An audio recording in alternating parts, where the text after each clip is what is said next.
résoudre tous les problèmes qui fait que l'adoption, elle est compliquée, c'est important. Mais si pour résoudre ces enjeux-là, tu fais que tu reprends les mêmes solutions qu'on avait il y a 20 ans dans le web, il y a un moment où tu vas refaire face aux mêmes problèmes qui nous ont amenés à créer Bitcoin. Et donc nous, notre vision, notre philosophie dans Polkadot, c'est que si c'est pour faire ça, aller faire des bases de données sur AWS, les gars, parce que ça revient au même, tu vois. Littéralement, Solana, c'est 8 gars qui ont les moyens de faire tourner un validateur. Le jour où ils décident que c'est fini, c'est fini. Donc, peut-être que ça finira jamais.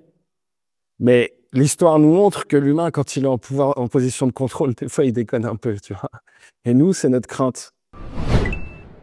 Bonjour à tous, bienvenue sur le podcast de Cryptost. Aujourd'hui, on reçoit Andrea, Ecosystem Agent de Polkadot, et on va discuter un petit peu de Polkadot, de l'avenir, de ce qui se passe actuellement sur cet écosystème. Et on est donc à CryptoXR, comme vous pouvez le voir sur la télé derrière. Salut Andrea. Salut, merci de m'accueillir. Avec plaisir. Ravi de faire cette intervio. Avec plaisir. Je te laisse te présenter un petit peu sur ton parcours crypto, comment est-ce que tu as rejoint Polkadot, etc. Très bien. Alors, moi, je suis ce qu'on appelle aujourd'hui un Polkadot Ecosystem Agent. C'est-à-dire que je travaille directement pour le corps décentralisé de la DAO de Polkadot. Ok, on reviendra un peu après sur les différentes parties. Et en gros, mon parcours est un peu atypique. Je suis un ancien producteur de films. J'ai une belle carrière là-dedans. J'ai été nommé aux Emmy Awards et tout. Donc, ça s'était plutôt bien passé. Et j'en ai eu un peu marre de mon milieu. Et étrangement, j'ai découvert la blockchain au moment où j'ai eu marre de mon milieu. Et j'ai identifié ça comme, oui, le système d'information du futur. Quelque chose qui avait quand même le potentiel de sauver le monde du destin auquel il semblait être voué. Et donc, j'ai tranquillement commencé à m'enseigner de plus en plus et à investir, comme tout le monde, parce que ça fait partie du jeu aussi. Et donc, j'ai commencé à rentrer dans le Web3 fin 2018, juste après la... C'était à l'époque où tout le monde parlait de blockchain, que la blockchain allait révolutionner, changer le monde. Ouais, un peu, mais étrangement, j'y suis arrivé à la fin du bull run, moi. Ok. Je suis rentré vraiment, j'ai commencé à m'intéresser à la blockchain vers novembre 2018, septembre-novembre 2018. Et voilà. Ouais, classique. C'était ça qui venait de se passer. Donc, oui, il y avait eu quand même plus de visibilité sur la blockchain grâce au bull run et tout, des gens en avaient parlé et tout. Et c'est sûrement ça qui m'a permis d'en reprendre conscience et de m'y plonger fondamentalement. Mais je suis rentré, moi, mes premiers bitcoins, je les achète en novembre 2018. Et je trouve ça génial. Je découvre Ethereum, je trouve ça génial. Le concept de l'ordinateur mondial que tout le monde peut utiliser, tu vois, qui crée ce truc immuable et immutable, accessible à tout le monde, universel. Enfin, tu vois, ça projetait tellement de rêves potentiels et de solutions. Enfin bon, voilà, j'étais totalement séduit. Et en gros, dans mon parcours, pour faire simple, j'ai très vite vu les soucis de scalabilité d'Ethereum. On sortait de ça. Quand je suis rentré dans le milieu. C'était à l'époque où, quand il y avait les premiers NFT, on va dire, sur Ethereum, les CryptoKitties qui ont explosé, qui saturaient la chaîne. Oui. Ça devait avoir des frais de transaction extrêmement élevés. Oui, exactement. C'est-à-dire que je suis arrivé un peu avant le DeFi Summer. C'est vraiment au DeFi Summer qu'on a compris ça. Donc, DeFi Summer, c'est plutôt 2020 de mémoire, où là, c'est la fête où les tokens ont fait x15, x25. T'es là, il fait, j'ai plus besoin de travailler et tout, génial. Voilà. Et quand même, tu vois, tu fais un transfert, ça te coûte $300. Ouais. Tu fais, il y a un problème. C'est ça qui t'a amené vers Polkadot alors? Exactement, ouais. C'est que moi, j'ai été très sensible au fait que le mec qui avait créé Ethereum, il avait dit pas longtemps après, c'est cool, mais ça marchera pas longtemps. Il faut recréer quelque chose d'autre. Donc, Gavin Wood. C'est ça, Gavin Wood qui a participé à la création d'Ethereum. C'est une façon de dire les choses, parce qu'il a écrit le Yellow Paper, il a inventé Solidity, il a créé le VM. Donc, tu penses qu'il s'est fait un peu évincer d'Ethereum progressivement? Je crois que ça s'est pas très bien fini avec Vitalik. Alors, j'ai pas les détails historiques. Je sais qu'il y a eu des histoires avec la DAO hack et machin, et que tu as des insiders qui disent que c'est de la faute de Gavin Wood, machin. J'ai pas les réalités et les vérités de cette époque-là. C'est vrai que c'est troublant qu'ils aient pas continué, les deux, Vitalik et Gavin. Parce qu'ils avaient l'air de faire une bonne paire. Et je pense qu'un jour, peut-être, on le saura, ce qui s'est passé entre eux. Moi, je ne le sais pas. Tout ce que je sais, c'est que, voilà, moi, j'arrive, je vois ça. Et puis, je vois Gavin Wood qui dit, bon, bah oui, il va y avoir tous ces problèmes-là parce que pour tout un tas de raisons, le VM, on l'a fait comme une POC, comme un MVP, tu vois, tout ce truc-là. Si tu regardes l'histoire, c'est ils ont plus que 1000 balles en poche, c'est la dèche, et ils se donnent un mois pour le faire, et en un mois, ils arrivent à le faire, quoi. Et ça devient un truc qui vaut des milliards. Enfin, il y a eu un podcast il n'y a pas longtemps chez Kevin, je sais plus quoi, là. Mais Gavin Wood reprend tout ça et l'histoire elle est assez belle, tu vois, le truc de la start-up dans le garage qui réussit, quoi. C'est un peu le Apple du Web3. Mais ouais, tu as ce truc de... Lui, il dit, bah, c'était cool, mais il y a plein de défauts fondamentaux dans ce qu'on a fait parce qu'il y a plein de trucs qu'on n'avait pas anticipé parce que c'était le but, c'était un MVP. Et maintenant, il faut partir dans une autre direction. Et ce qui m'a confirmé vraiment dans cette thèse-là, c'est quand tu vois tranquillement la roadmap d'Ethereum assez allongée. Tu vois, moi, quand je suis arrivé, on parlait de 2020, il y aura le sharding. Il y aura la Beacon Chain, Le sharding, on voilà. n'entend plus parler. Hein. Voilà. Et donc, quand j'ai vu que tu commençais à avoir un peu de l'espèce d'équilibrisme intellectuel pour essayer de continuer à se dire, oui, non, on va réussir à scaler Ethereum, mais pour l'instant, nos solutions, c'est des L2 derrière des multisigs. Ah là, il y a un point de déconnexion avec Lithos.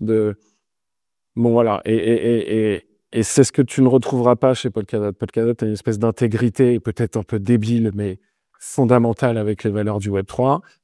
Et justement, est-ce que tu peux nous résumer comme ça, nous expliquer, on va dire, allez, en 5 minutes, qu'est-ce que Polkadot, quelle est la vision de Polkadot et un peu comment est-ce que ça fonctionne? Quelqu'un qui débarque ou qui ne connaît pas. Ah ouais. Pour faire très simple, on a résolu tous les enjeux de scalabilité de VM. Voilà. Ok. Là, c'est simple. Voilà. Et donc, c'est donc, on crée ce block space universel.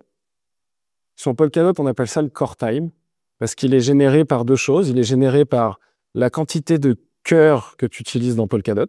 Polkadot, en fait, c'est comme un processeur qui a 50 cœurs et qui permet à des roll-ups d'utiliser ces processeurs-là pour soit faire de la computation, de calcul, soit faire de l'écriture sur la chaîne, soit les deux. Et donc, tu as ce concept de core time, et Polkadot propose du core time aux roll-ups, aux DApps et aux gens qui veulent construire sur le Web3. Et le but, c'est que ce block space, ce core time, il soit universel et comment dire, le point d'unification de tous ces projets-là, afin de permettre l'interopérabilité, la sécurité partagée et de déployer toutes ces solutions et ces outils qui permettent vraiment de créer un espace économique commun en blockchain.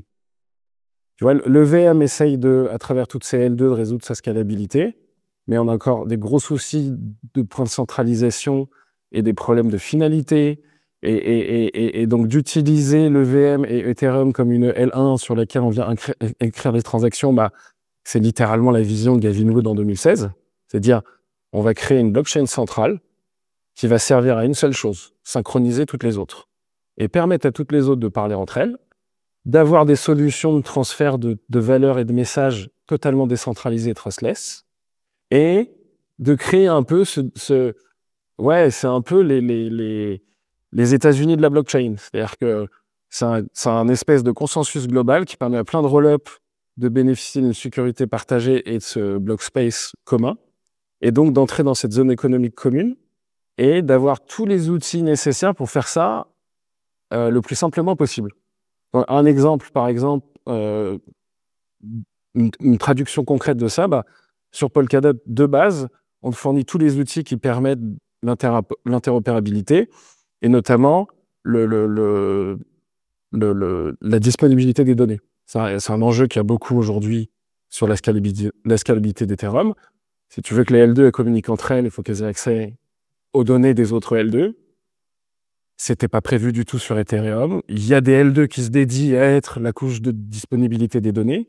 Et nous, sur Polkadot, ça vient direct de base. Et parce que ça permet à des applications construites sur plusieurs blockchains ou qui veulent, par exemple, qu'une action sur telle blockchain entraîne une autre action sur une autre blockchain. C'est exactement ça. Ouais, l'interopérabilité, c'est comme ça que je la définis.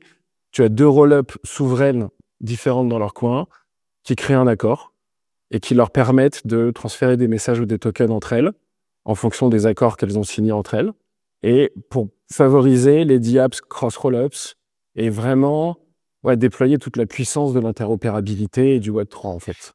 Et du coup, ça me fait pas mal pensé à Cosmos aussi au final. Exactement, exactement. Qu'est-ce qui distingue alors un peu, c'est quoi les points de différence entre un Cosmos et un Polkadot là-dessus? Parce que l'idée est la même, une base qui permette à d'autres chaînes de se construire par-dessus, quoi. Alors, les similitudes, c'est que on a, les deux écosystèmes ont ce SDK universel qui permet un peu à n'importe qui de déployer une blockchain très facilement et de se concentrer uniquement sur le code, sur sa valeur ajoutée, sur la logique que lui veut voir on-chain. Mais alors, tu fais une blockchain DeFi, tu n'as peut-être pas envie de t'embêter à coder une logique de staking ou de coder une logique de gouvernance ou tout un tas de choses. Et donc, et Cosmos et Polkadot fournissent ça, cette solution-là. La différence va être dans comment dans Polkadot, on a été beaucoup plus intransigeant avec les contraintes de l'interopérabilité et comment dire, comment être capable de faire ça de manière fondamentalement décentralisée. Ce qui nous a amené à prendre des pistes complètement différentes, en fait, sur l'exécution technique de cette vision.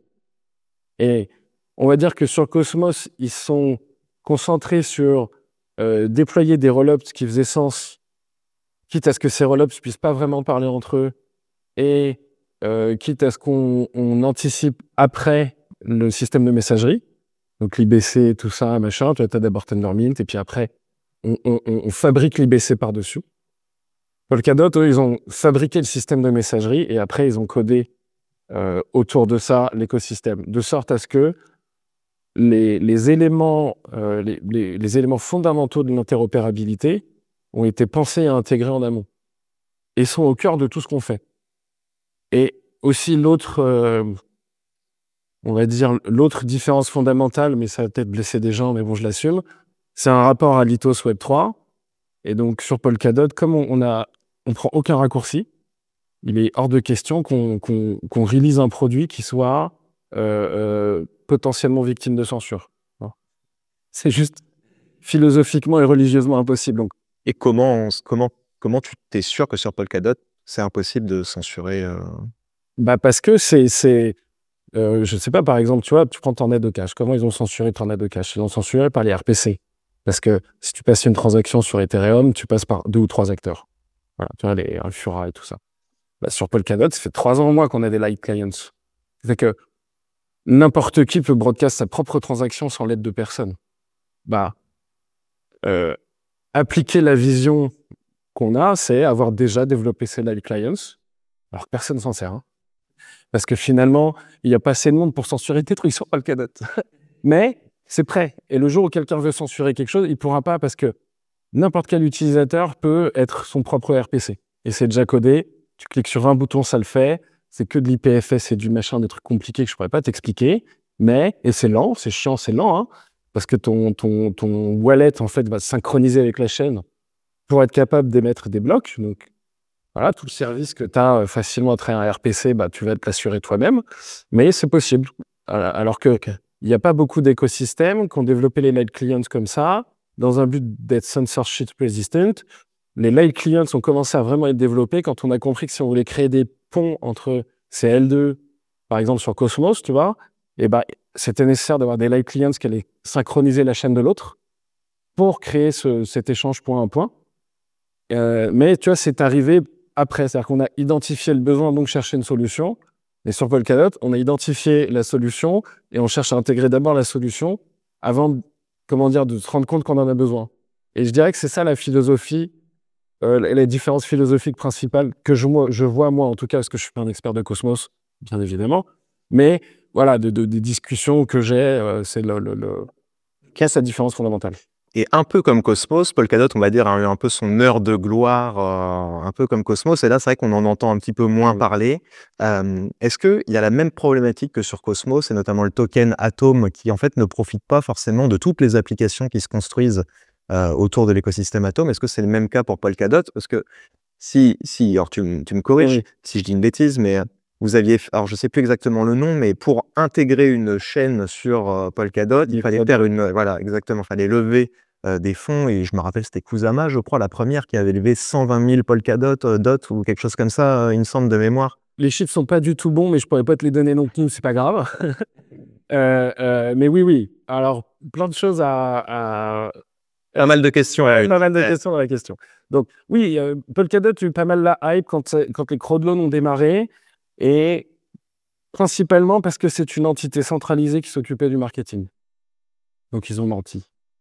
Voilà. D'accord, une entité, une agence, quoi ou... Non, bah, comme dans tous les écosystèmes, tu sais, tu as la boîte technique et puis tu as la fondation. Donc là, tout le marketing était géré par ces gens-là. Ils ont fait croire à tout le monde que Polkadot était fini.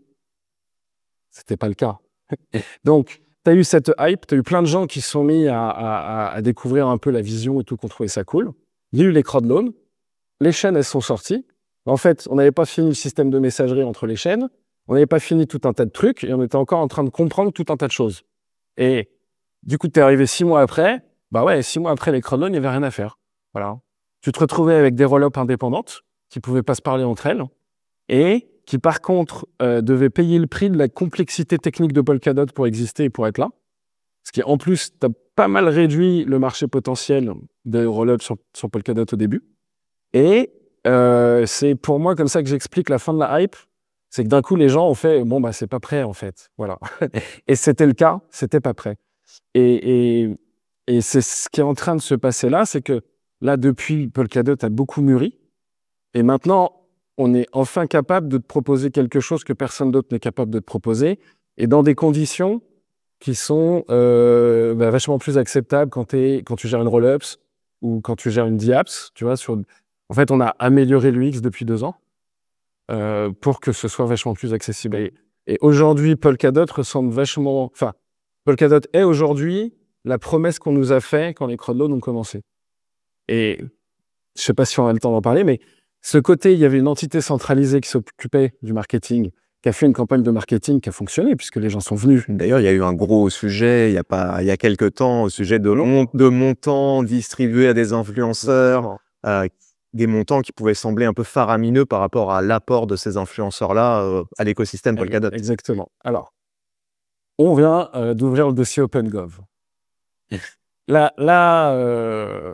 Donc, tu as Polkadot, cet espace ce block space universel, machin et tout.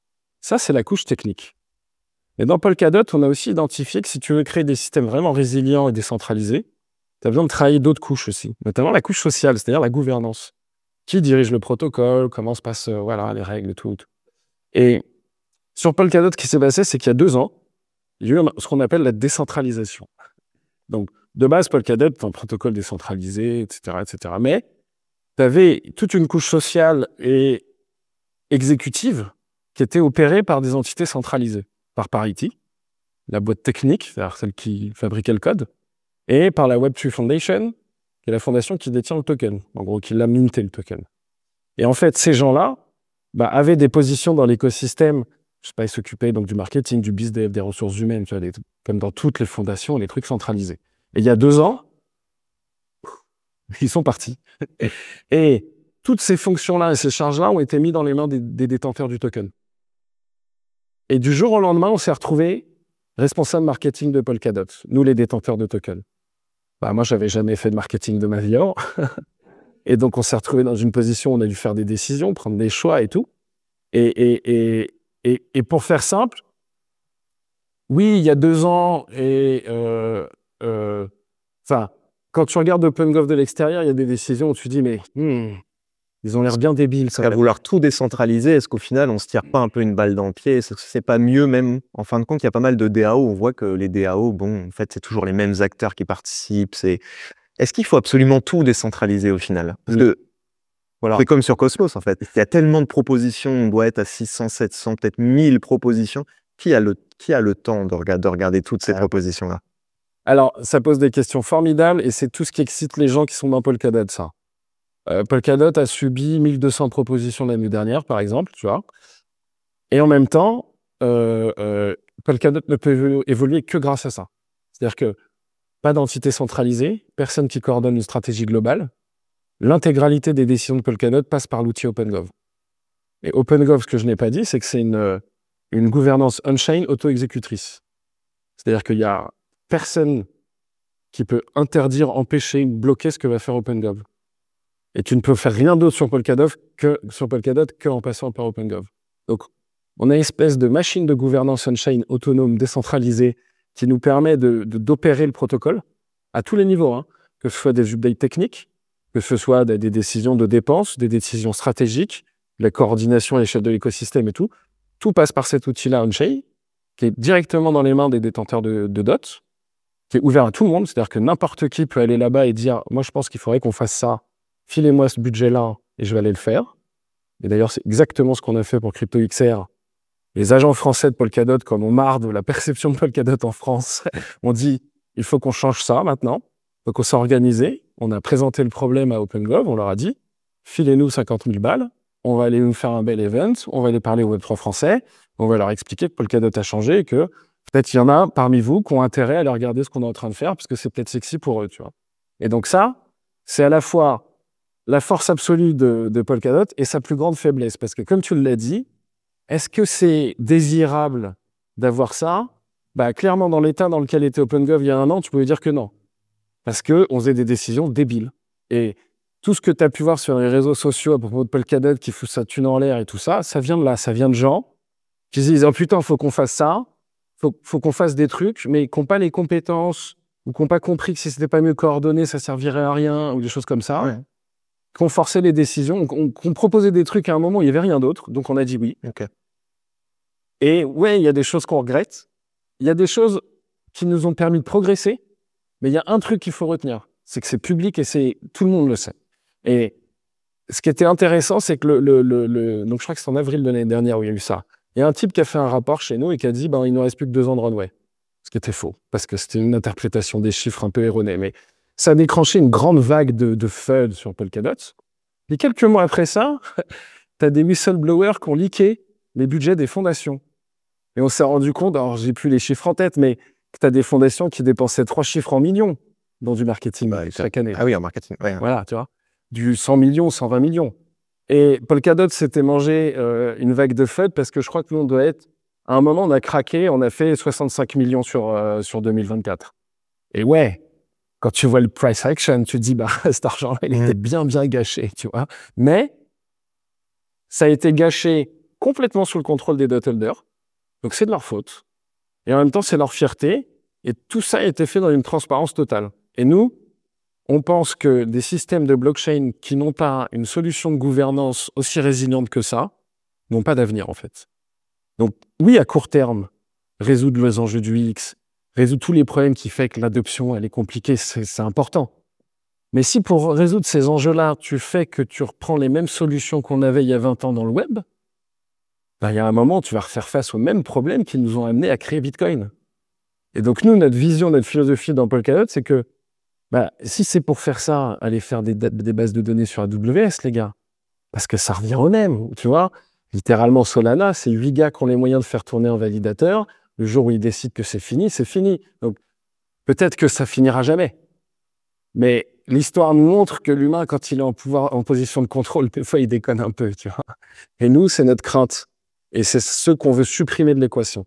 Donc, peut-être qu'on a tort, mais en tout cas, nous, dans notre démarche, on ne peut pas faire de raccourcis comme ça. On ne peut pas accepter de pervertir les valeurs du Web3.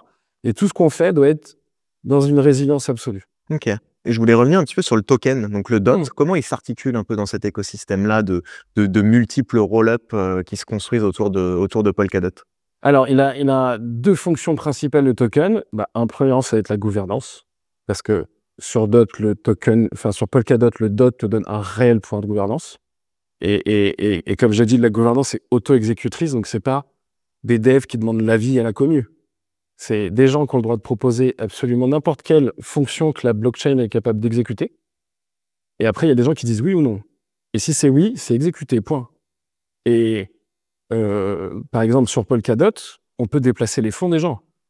Il y a quelqu'un qui peut dire, ce wallet-là, on va déplacer les fonds sur ce wallet-là. Parce que c'est une des features core de la chaîne de déplacer des fonds. Et donc, notre gouvernance, elle est aussi puissante que ça. De n'importe quel wallet. De n'importe quel wallet. Ça, je ne savais pas. Ça ne veut pas dire qu'on va le faire, mais on a la toute puissance là-dessus. Et donc, tu vois, par exemple, il y a eu des problèmes de hack il n'y a pas longtemps sur une des roll-ups qui avait été un peu abandonnée. Ça peut faire peur, non? C'est la toute puissance.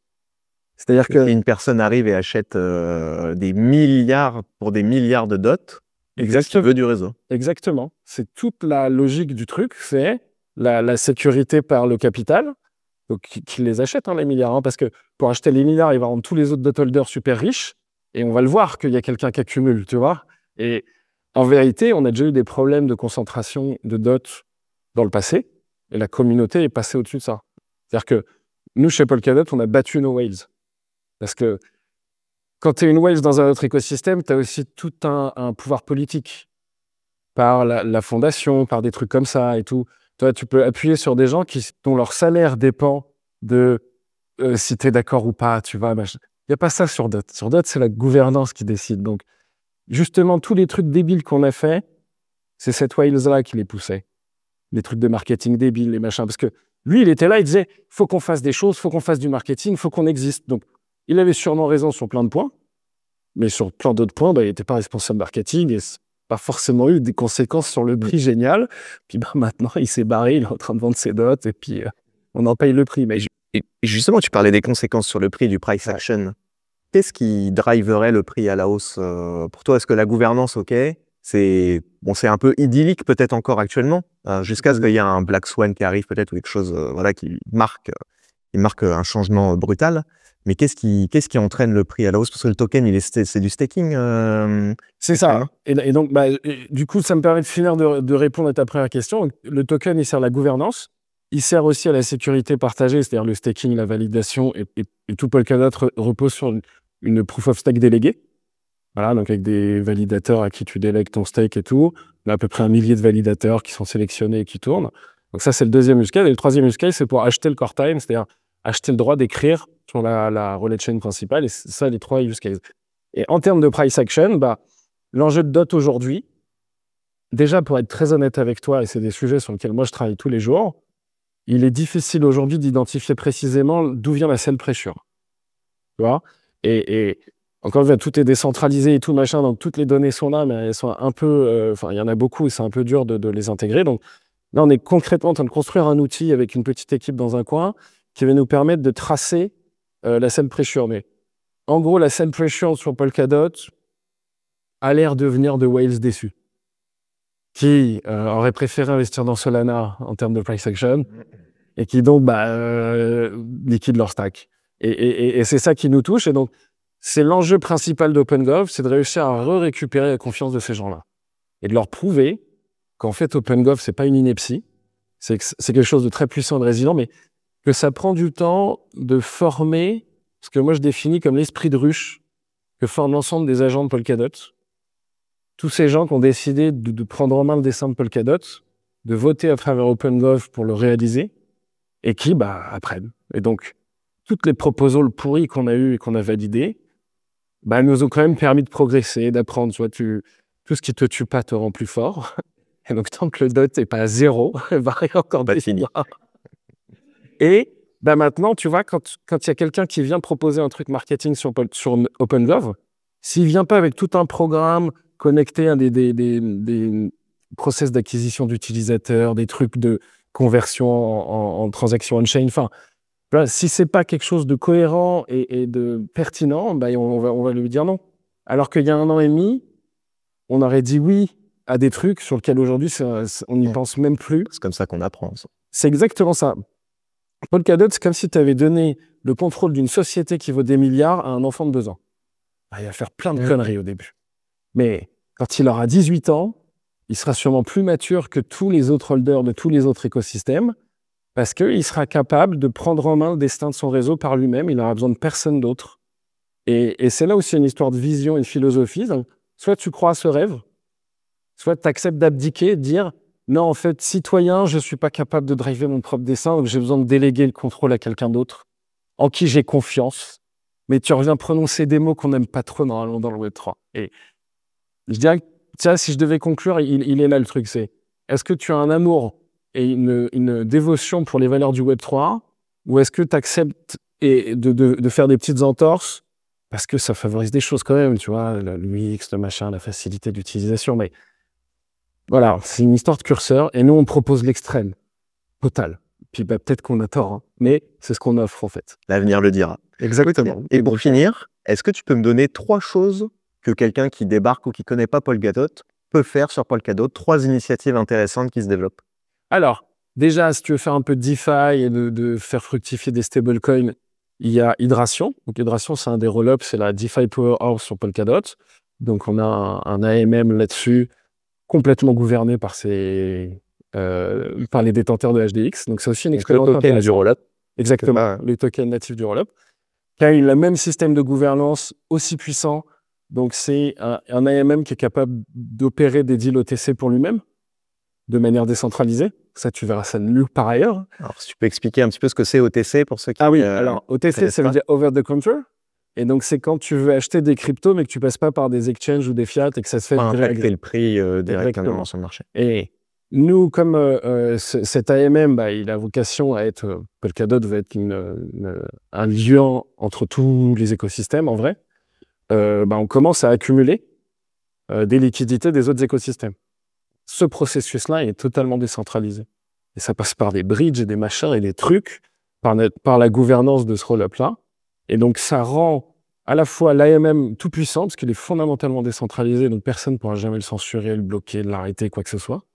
Et ça rend ceux qui le dirigent aussi tout puissants, puisqu'ils peuvent l'emmener où ils veulent, ce truc. Et donc, Hydration te propose donc du AMM, du farming, du lending borrowing, et ils s'apprêtent à sortir ils ont un money market, et ils s'apprêtent à sortir un stablecoin.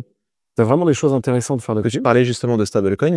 Qu'est-ce qui est disponible de l'USDT, de l'USDC Alors, oui, tu as de l'USDT et de l'USDC en natif. Il y a de l'ERC qui devrait arriver dans les mois qui viennent. Et bel exemple de la philosophie Polkadot. Sur Polkadot, les tokens ils sont gérés par un roll-up unique. C'est un roll-up qu'on appelle de bien commun. C'est-à-dire que tu as la chaîne Polkadot qui est gouvernée et elle spin elle-même des roll-ups, mais qui appartiennent à Polkadot, qui sont gérés par les détenteurs de DOT et qui nous permettent justement de faire toutes ces features où, pour faire un parallèle très rapide, sur EVM, tu auras besoin d'une roll-up dédiée qui va identifier le problème et qui va proposer le service aux autres roll-ups.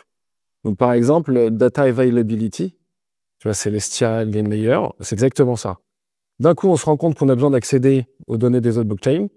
Bon, il y a une opportunité, il y a un mec qui se lance et puis on verra. Voilà. Alors que là, c'est Polkadot qui fait ça. Exactement. Et que c'est fait intégralement sous le contrôle de la commune. Donc, on a plein de roll-up de biens communs comme ça et on a notamment Asset Hub qui sert à gérer les tokens et sur lequel tu as Circle et Tether qui mintent en direct de l'USDC natif et de l'USDT natif.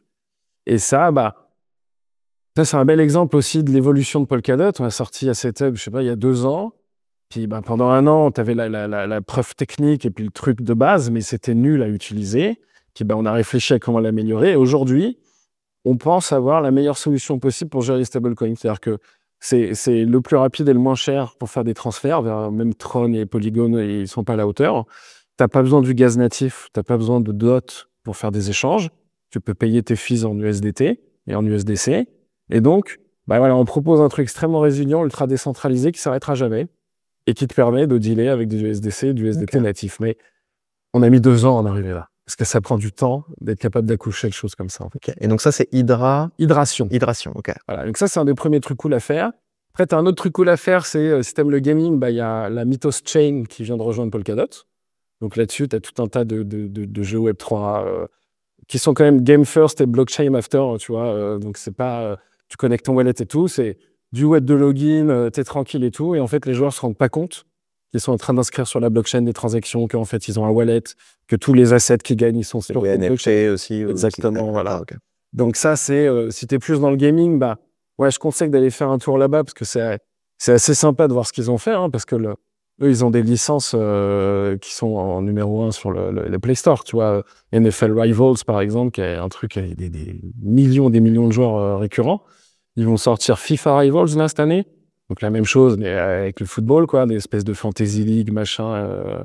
Et donc, ça, ces trucs-là, c'est aussi une belle preuve de l'usage de Polkadot. C'est-à-dire que Mythos, quand ils ont cherché à savoir où aller, ils se sont rendus compte qu'il n'y a que chez DOT que tu peux faire ça. Parce que un des points qu'on n'a pas abordé, c'est que on aime aussi la performance technique. On aime ça. Donc ce qu'on fait, en général, est techniquement performant. Et donc, sur DOT, par exemple, les roll-ups eux-mêmes, ils sont capables de faire du 1500 transactions par seconde très facilement. Puis après, ils peuvent déployer des trucs pour aller encore plus loin. Customiser un peu ta chaîne selon les besoins. Okay. Oui, c'est peut-être un concept qu'on peut rappeler, mais comme avec Cosmos, tu as ce SDK, donc tu as une blockchain standard. Tu fais clic droit déployer, tu as déployé ta blockchain, et ça te permet de te concentrer que sur les blocs que toi tu veux changer. Donc tu peux tout changer, hein, c'est pas le truc, mais ça te permet d'avoir ce truc standard et qui facilite la standardisation entre tout le monde. Donc, pour en revenir au gaming, voilà, le Mythos s'est dit, putain, où est-ce qu'on peut aller faire ça? Et en fait, tu peux pas aller faire ça ailleurs parce que le prévisibilité des fees, la disponibilité du réseau, et donc, tu vois, je parlais de transactions par seconde. Polkadot, en tant que L1, est capable de gérer. On a fait le test il n'y a pas longtemps. Parce que, comme on n'a pas d'entité centralisée, on ne peut pas mentir. Tu sais, tu n'as pas une fondation qui paye des transactions fantômes, comme il y a un peu dans tous les écosystèmes. On n'a pas ça. Et à un moment, on en a eu marre de voir les benchmarks, tu vois, les mecs qui se branlent sur leur TPS. Donc, on voulait faire un test de TPS.